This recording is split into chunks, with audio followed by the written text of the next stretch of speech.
Hi, my name is Laurel Frank, and I'm going to be reading a selection from my short fiction piece, Where It's Been, which was second place in the Undergraduate. Ahead of the dancer, a middle-aged man in a polo shirt rang up what looked like every box of energy drinks in the store before she could heft her spoils for the day onto the rubbery black conveyor belt. The guy at the checkout looked a bit how she pictured Jesus. He offered her a tired but friendly greeting as he scanned the shampoo, a gallon of milk, and a discount value loaf of white bread. Waitress, he guessed with a smile when she paid entirely increased $1 and $5 bills. She fixed him with a level stare, tempted to say, sure, if human flesh counts as a menu item, but she refrained. She felt extra uncomfortable about revealing that she was an exotic dancer to him, probably because he still looked like Jesus to her. Instead, she laughed. Something like that, she said. The checker didn't bother to smooth the crumpled $5 bill before he tucked it into the cash register and slid it closed. Have a good day, he said. Behind the young woman was a man in a Dodgers baseball cap, with a little boy of about 3 sitting in his shopping cart.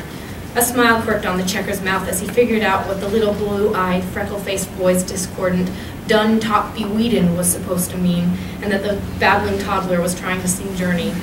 I had no idea where he picked that up, the father said, shaking his head and grinning as he paid with a 50 and 20. $5.16 is your change, the checker replied with a laugh as the register went ding and he whipped out the required dime, nickel, penny, and the rumpled $5 bill. The man thanked him and wheeled his goods and his son toward the exit. Part!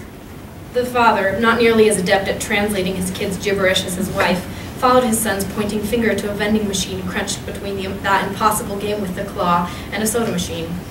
Pop-Tart, the father said, tapping on the glass. The man reflected briefly on the absurdity of selling single sheaths of the cheap pastries in a vending machine when anyone could walk back into the grocery store and buy a whole package for nearly the same price. But then he glanced at the cart full of neatly bagged items and at the lengthy lines to the checkout, shrugged, and pulled out his wallet. Fumbling, he dropped the bill from the wallet, which the child promptly shoved into his mouth. Oh, no, buddy, he said wearily, prying the crumpled $5 bill from the maw of the fussy, adorable, slobbery, freckle-faced twerp, and tearing the corner in the process. You don't know where that's been. The vending machine rejected the $5 bill the first time. It looked in bad shape. Lincoln's face appeared abnormally wrinkled and worn with the fine creases in the textured paper, and a faint reddish stain on his forehead looked like a battle wound. The man brushed a few specks of red glitter off the surface, gripped both ends of the bill to rub it briskly against the corner of the machine, smoothing it, and successfully fed it to the humming mechanism. The Pop-Tart banged along the inside of the vending machine until the man retrieved it from the heavy slot and extracted his coin change. He pushed the cart with one hand as he walked, adopting a conspiratorial smile and saying, "Don't tell Mommy, okay, buddy?" The child giggled as the pair crossed the hard parking lot, leaving the worn bill inside the machine atop the other slips of linen.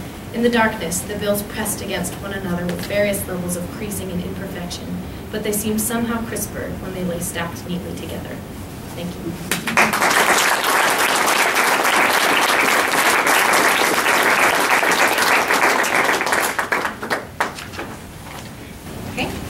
My name's Alina, and I will be reading a section of my short fiction piece in third place in the undergrad.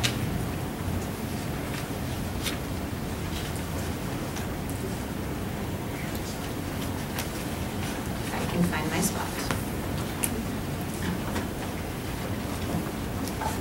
Doesn't being strong sound better than being weak and pathetic? God shrugged.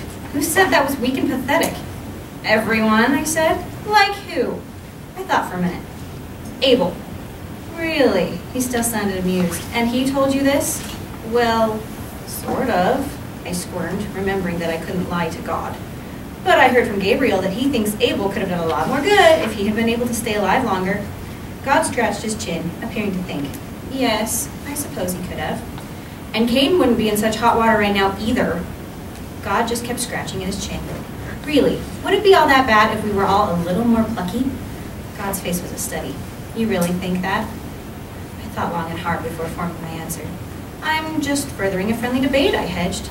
If I had a hard heart, I wouldn't need my brother to defend me or my mother to fight my battles for me. I would be the one helping others. Mortals are supposed to have hard hearts. He dismissed my argument like a fly that had buzzed into heaven. What is the point of creating you if you are never grateful for being created? Going down there hardens most of you for some reason. You should consider yourself lucky that your heart will stay soft. It makes coming back through the fire and brimstone a little easier. I didn't want to meet his eyes. I'm not to critique your grand plan or anything, but I think the soft design makes me rather pathetic. I don't even have height on my side. I don't think you will need any more height than what you have. And quite honestly, I don't see the bad in what you were referring to. What becomes of your soft heart? I'm never going to leave you. The man with the milk chocolate eyes stroked my back while I leaned into his chest. You need someone to stand up for you. I looked up at him. It's not that I can't stand up for myself. It's just that I can't stand to see anyone get hurt. He chuckled. You're too nice. That's why I like you. I stomped my foot at God's underhanded tactic. That's not fair. You can't guarantee that will happen. And what about everyone else that will hurt me? Enough, God thundered, the clouds behind him rumbling his echoes. What you lack in hardness will be more than made up for in sheer stubbornness. Now go, before I change my mind, and so I can have a moment of peace while you are not bending my ear. I flinched, but turned toward the tunnel forming from the clouds behind me. Fine. When I get back, we are going to have a talk about this whole stubborn trait. Personally, I think it should be a little more appreciated. God gave an exasperated sigh before turning to his next supplicant, my sister, who intended to complain her ears were clearly the wrong size for the dainty head she had been inside. I fell. Your heart is too soft, my boyfriend grumbled as he walked me to his car. You're letting them walk all over you. I stopped and shook my head. Where had I heard that before? Thank you.